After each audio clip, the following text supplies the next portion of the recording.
criteria, both at ground level and upper altitude winds.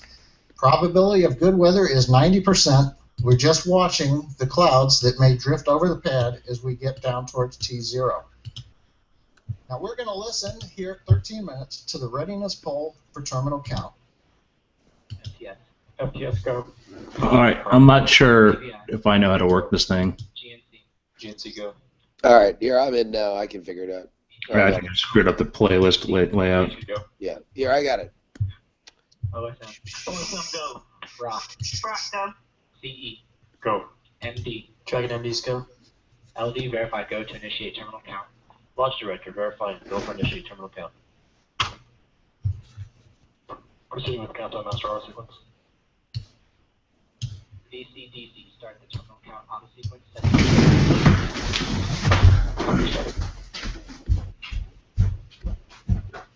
If a hold is called from this point forward, terminal count auto sequence will be aborted.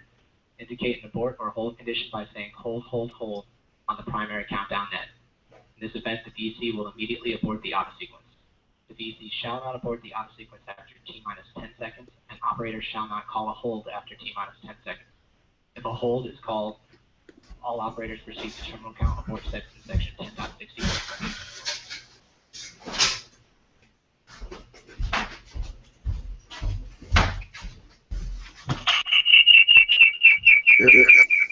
Hold on.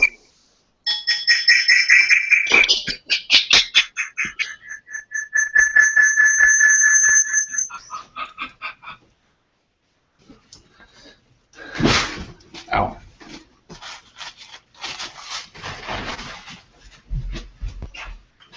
Now you've heard the SpaceX team give their go for entering the terminal countdown.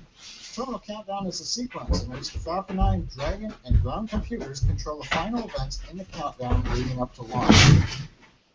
Now, this sequence will begin in just 1 minute at T-minus 10 minutes.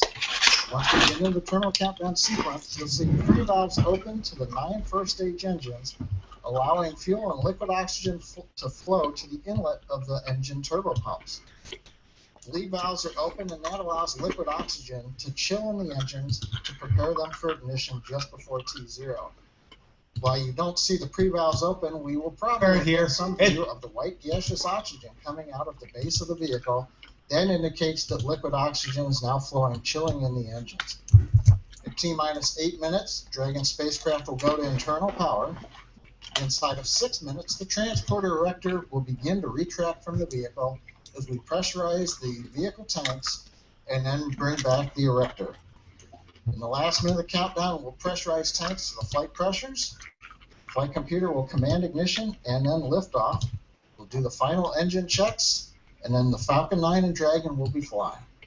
So we're going to listen to the terminal count now, down to T0. Terminal count has started. Dragon terminal count has started. GCBC, stand by, fire it. Stand by. Stand by. RC, start the tracking. Andrew, could you email me the URL for the YouTube? Yeah. OSM, set launch enabled to flight. Flight. 3 valves open, starting in 1D engine chill.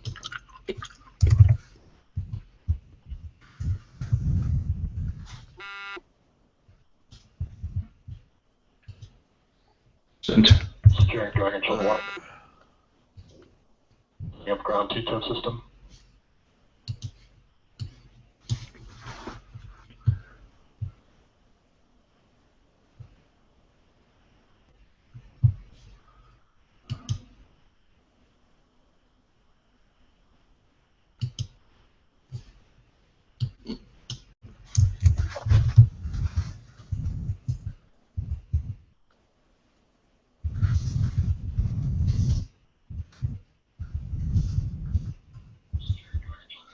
All right, we're live.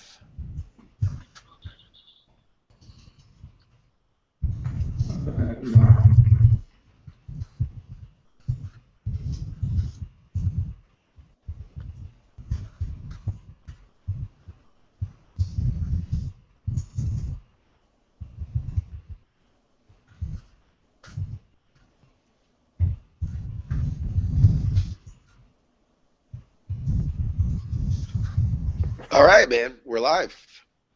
Cool. I'm tweeting it out. Cool beans. Sweet. All right.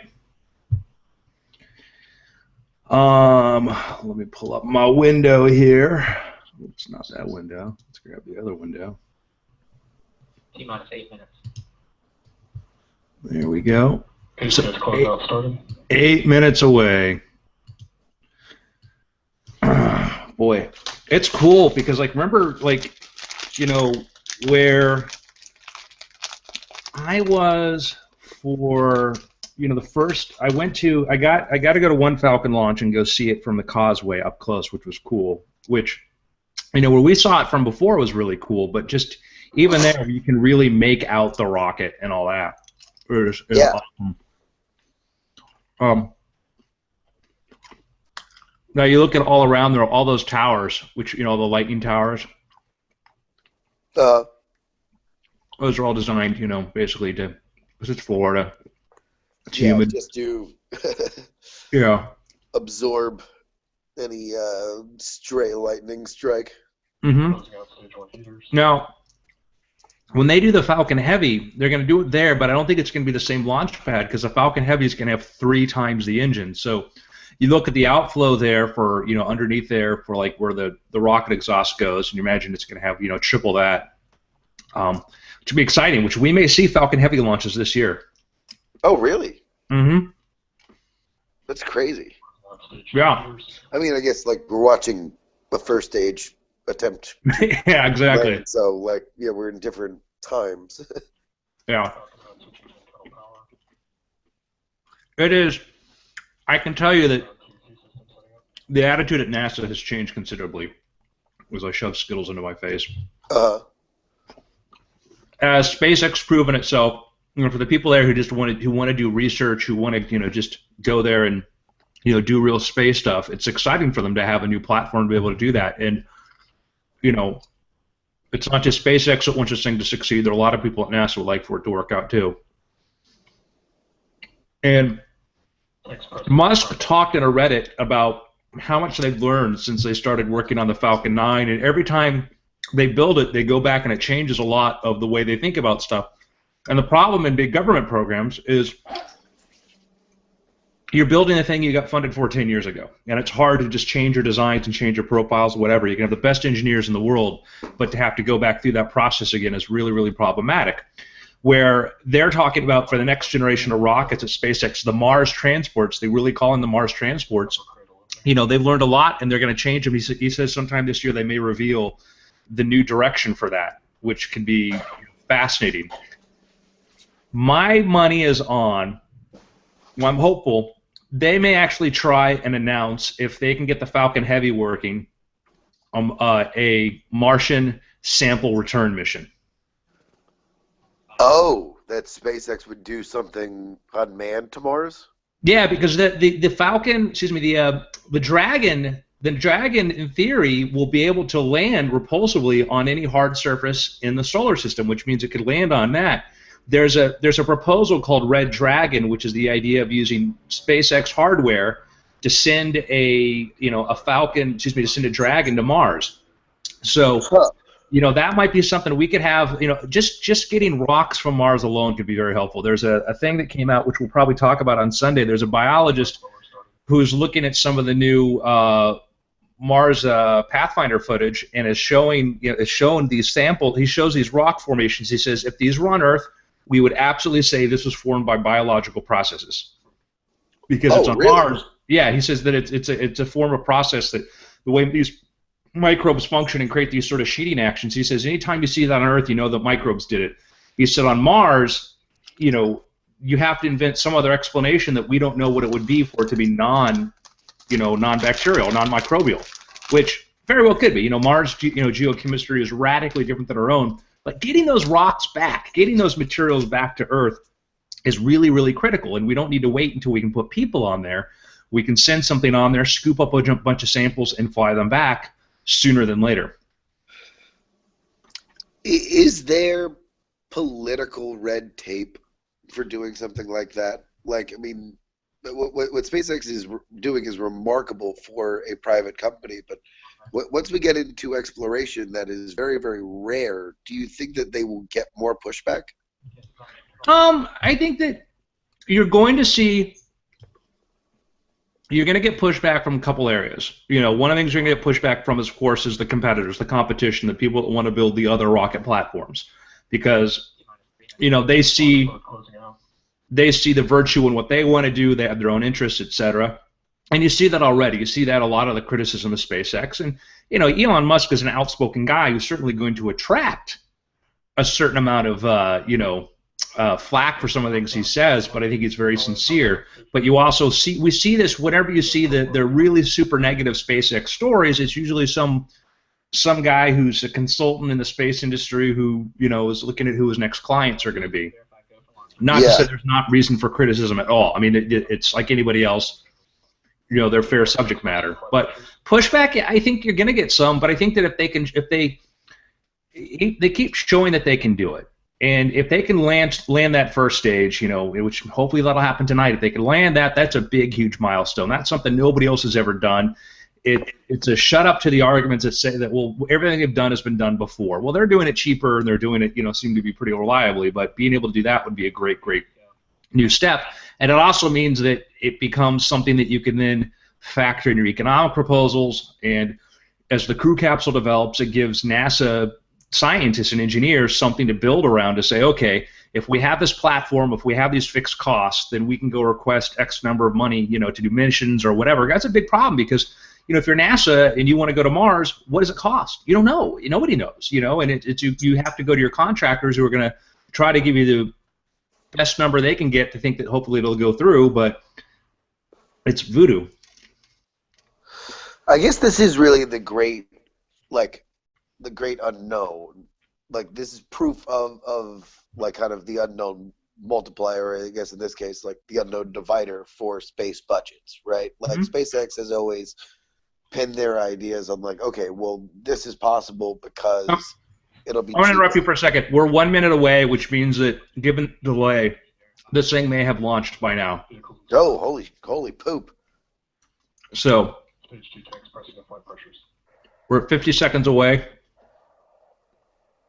Now, we're less than a minute away from the launch as we watch this right now. It's kind of weird to think the launch has already happened or not happened because of just the time delay.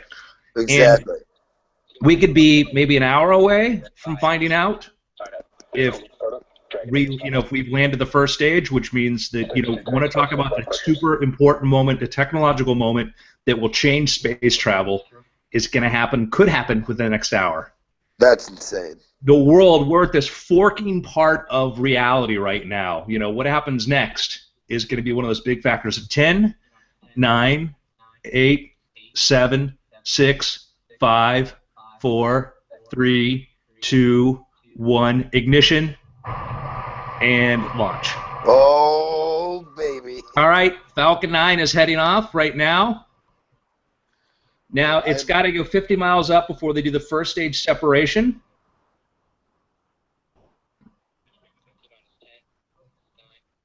But right now, it looks like a very nice takeoff.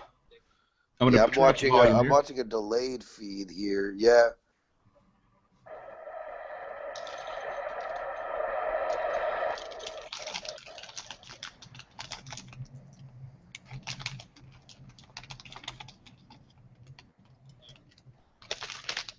Dude, that is so rad.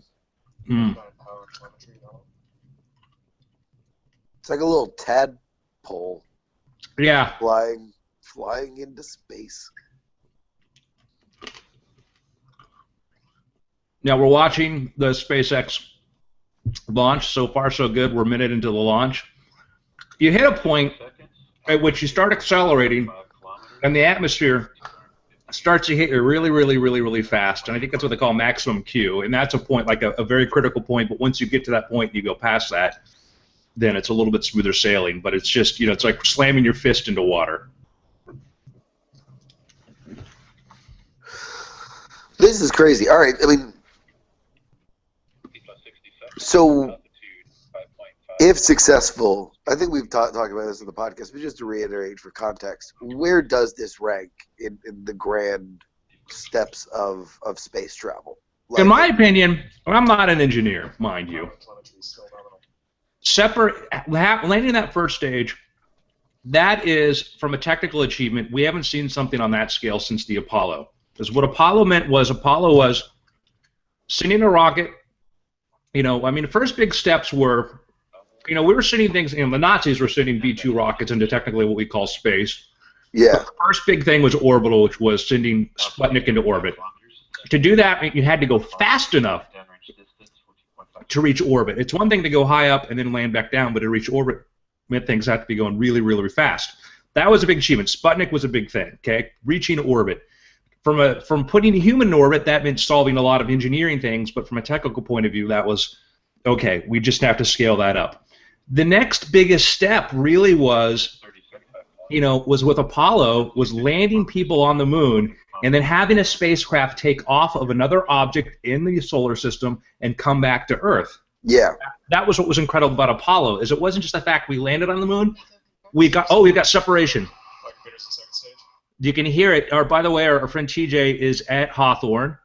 Second stage acceleration. We've got separation from this now. I hope most of you can be watching this on SpaceX with us, and we'll just sound very excited. So now we're cutting to we're watching the second stage with the Bell, and I think they'll give us updates about that first stage. 90 kilometers, speed. Again, this is a NASA mission, so it's about getting the primary payload up to, you know, the space station, but we're all concerned about that first stage. You know, That's so funny that, like, I feel like this is also kind of like the story of the unsung hero, right? Mm-hmm. And it's like, this is the story of the first stage rocket. Yeah. Forget about the Tang and diapers, guys. We want to. Position signal. Noscope pyros triggered. So.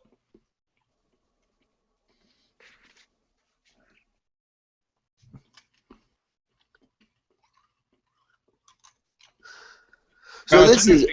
Okay. Go ahead. Sorry, go ahead. So if you look at the Falcon rocket, you have that first stage, which has got 9 engines. That gets you up to 50 miles. That goes up. That's the critical point, takes to the edge of space, whatever. That's what just happened. 50 miles. Now the second stage has just got one single rocket engine, but second stage, power and telemetry nominal. which is then going to put the thing on the path towards it. But the second stage eventually will separate from the Falcon. Will separate from the Dragon, and the Dragon goes to the International Space Station. So you look at how much energy and how much fuel was taken to get that first 50 miles, and that took you 9 engines and took you 70% of the rocket. Was just Yeah.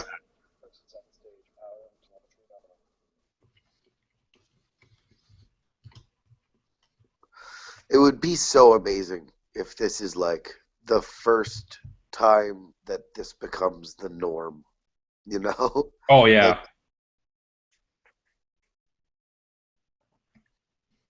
yeah, I mean it's going. What's interesting now is what thankfully is there's been a lot more attention brought to what SpaceX was doing on this launch.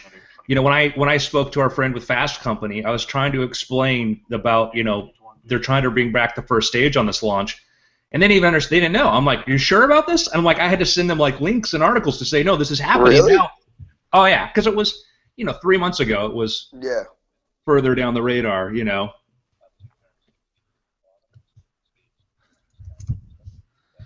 Putting the thing on tricky.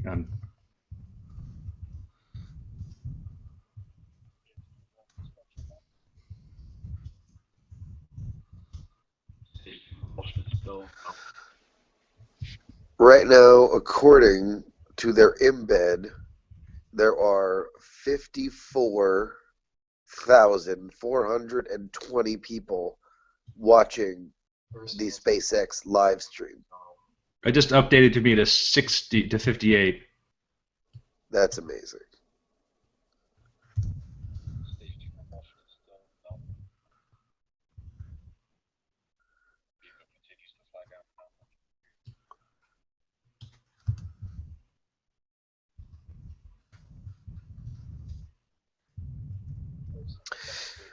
I mean, you really have to applaud SpaceX, you know, in terms of their publicity even right now, because at this very moment, as we watch it, we're very excited for this to succeed. Yeah. But if it didn't, this has been couched so well, and they have such a reputation that it's not. This is seen publicly as a reach. Yeah, calling it before, they came out and they said, hey, Stage 2 propulsion continues to perform as expected. they said, hey, it's a 50% chance of success. They said, Elon Musk said, we just pulled the number. They don't know. And telling people, hey, we're experimenting. This is what we're doing. This is more likely to fail than succeed. One, takes a certain amount of humility to be able to say that. But, end of the day is, how you have to couch those things. And it's hard because, that's a sad thing is like, NASA doesn't get that kind of luxury in a sense. It's a sort of thing where if you have something that's perceived as a big explosion or whatever, you say, well, you failed, but, science is trying to understand how these things work. But, see, hopefully we'll get an update on the first stage because, that's what we care about. Apparently, it keeps cutting to Ra's al Ghul's life pool here. Yes. Second stage FTS is saved. At any moment, it will come about. He's going to soak his bones after a fight with Batman. Yeah. So I've been watching all the Bond movies back to back, and all the way up to The Spy Who Loved Me. And you're just waiting at any moment for Elon Musk to be, But a good one. It was funny because some of the plots, like in Man with the Golden Gun, the plot is the guy's trying to corner the market on solar energy power or whatever, and you're like, Bond, defeated him, took away the solar gizmo, whatever, and that's the last we ever heard of it. Where I'm thinking, like, man, if Scaramanga has succeeded, we'd all be living on free energy now. Yeah, thanks, Dick. Yeah, exactly. It was one of these things you think about some of these plots. You kind of go like, wait, what do you like? What was like Live and Let Die? The premise was Mr. Big was trying to basically bankrupt all the cartels or the gangs and just corner the heroin market, which, all right, the free market guy in me is like, oh, okay, all right. Anyhow, he's gonna clean up the heroin trade. So we're waiting now for any updates to see what's happening at the first stage. At this point, what they're doing, what's that? No, sorry, go ahead. So they're they need to put the second stage, and they need to get to a point, the separation point. They'll be able to put that in its orbit. We'll be able to do the intercept, which will take a certain amount of time to be able to do that. We're seeing some different shots here. What we're seeing right now, this cross-section bar, I believe, is Separation confirmed. I think that's the trunk. Newfoundland, tracking station OS. So that's the trunk that goes below. So that's the trunk. That's the section that was right below the Dragon. So you have a separation of that. Somebody's trying to call in. That is amazing. I have no idea what we're looking at. Well, that was really cool. Apparently they've got an After Effects plugin working. All right, heads up. I will have to at least give up my visual and drop off because I got to start heading to the airport in 2 minutes. No worries, I'll keep updated. So right now, it's moisture or some sort of liquid inside of, I don't know what we're looking at, but it's really quite spectacular. I am hallucinating right now. I have no idea what the hell is happening, but it's the best thing that's ever happened in my life. Falcon 9 and Dragon have successfully entered what appears to be a good orbit. What in the great mother of poop is happening? That's like liquid inside of like the trunk underneath the. I think it's inside of underneath the Dragon. I feel like it's a Crystal Method video that I would have seen on MTV2 in 2001. Yeah, it's my iTunes visualizer from back then.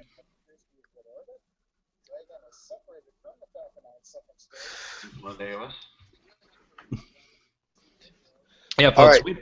I am going to have to leave the stream to you. I will try to call back when I am on the road here. Okay, absolutely. I'll be right here. All right. Cheers. Anybody, if you want, you can hit me up on Twitter right now if you have any questions or comments or suggestions, and I will do my best to answer them as I stay transfixed. And right now, what is unfolding? Oh, we're watching. I think that's the solar panel array on our left, which is one of the cool things about Dragon. Yeah, that's what we're watching. Is that's going to unfold, and that'll provide additional power to the spacecraft. And the trade-off with solar panels on a spacecraft is, you have to add that weight. You say, how much energy is it going to be worth it? But there's a point where you're better off putting solar panels on there than carrying extra batteries. And one of the cool things about Dragon is that, it's able to keep some of those systems replenished as it makes its orbit and tries to intercept the space station. So we're seeing the underside of the solar panels being unfolded right there. And we'll see if we get an update anytime now. So yeah, SpaceX on Twitter say the solar panels have unfolded, which is a very, very critical moment. And there is a certain number of mechanical things that have to take place for this thing to, succeed. And you want to make sure that everything works. Those solar panels are very delicate, and when you take off and you launch, you go from 0 to 22,000 miles an hour in a very short span of time. Things can go awry and cannot work. But they've got full deployment of the solar panels, and now they're going to be doing a systems check to see if those things are powering up. Everything's working. Meanwhile, I have no idea what the status is if they've been able to try to bring the first stage back down. But this is what NASA's paying them for right here, is what we're watching, is to, get the cargo to the International Space Station. And I'm going to see if I can get some information from what's going on at SpaceX right now. If you have a question or anything you want to say, just go ahead. You can hit me at reply on Twitter at Andrew Main. And let's see what's going on.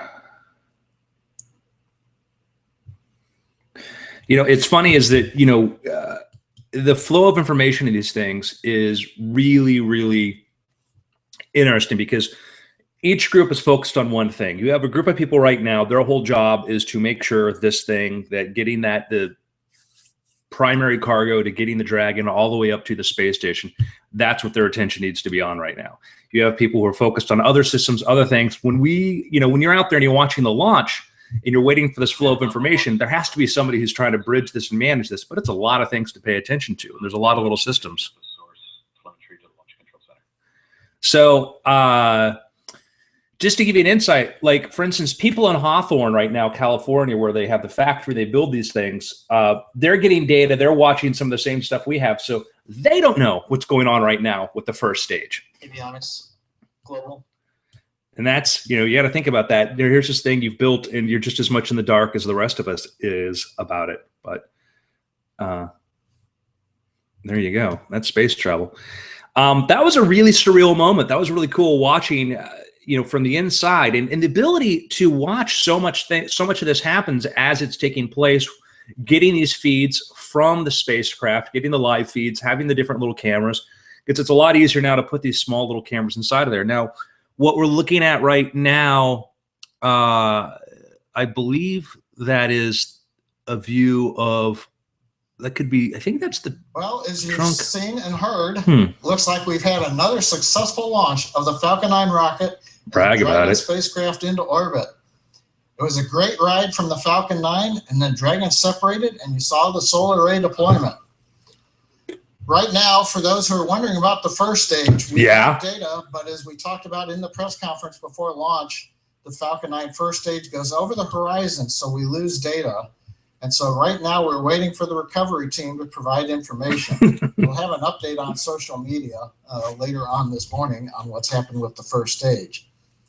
So for now, SpaceX, we're going to end our webcast. Talk about it. What? But remember to follow us online at spacex.com and on our social media pages as we continue through the remainder of Dragon's approach to the International Space Station over the next 48 hours.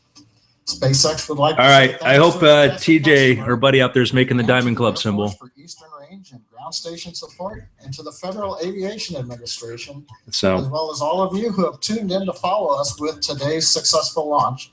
And we'll see you for our next flight coming up in the near future. so if you want, follow at SpaceX on Twitter, and hopefully we'll find out what's going on. I'm sure as soon as they know something, we'll probably have an update on Twitter, and I'll stick around for a little while here to see what's going on. And man, I didn't, kind of hoping we would get a little more info about what's happening here. I mean, it's exciting, fantastic. The launch took off. The primary mission so far looks like it's on track to succeed. So that's a very good thing. But the thing we really want to know is, is it gonna make it back down in one piece? That's what inquiring minds want to know. I'm going to give this a few more minutes, and let me see here. I'm going to pop open the chat box to see if that's anything's happening in that.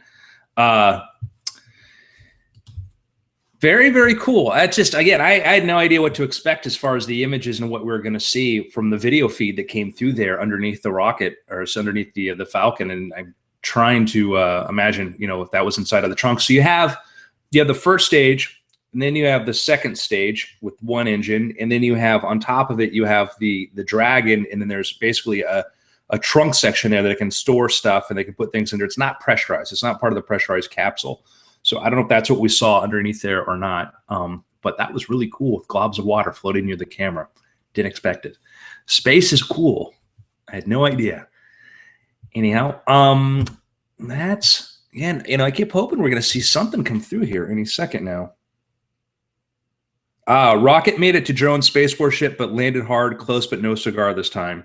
So apparently, we didn't get the really nice repulsive landing that we hoped for, but not quite. But that's good. That's, the big part is if he says it made it to the drone support ship, that's good, because one of the hardest things is this thing is going 50 miles up off the surface of the Earth, and then it's got to land, and it's got to go back through all that atmosphere in precision land on a thing that's not that much wider than the actual base of the rocket is with its extended landing gear.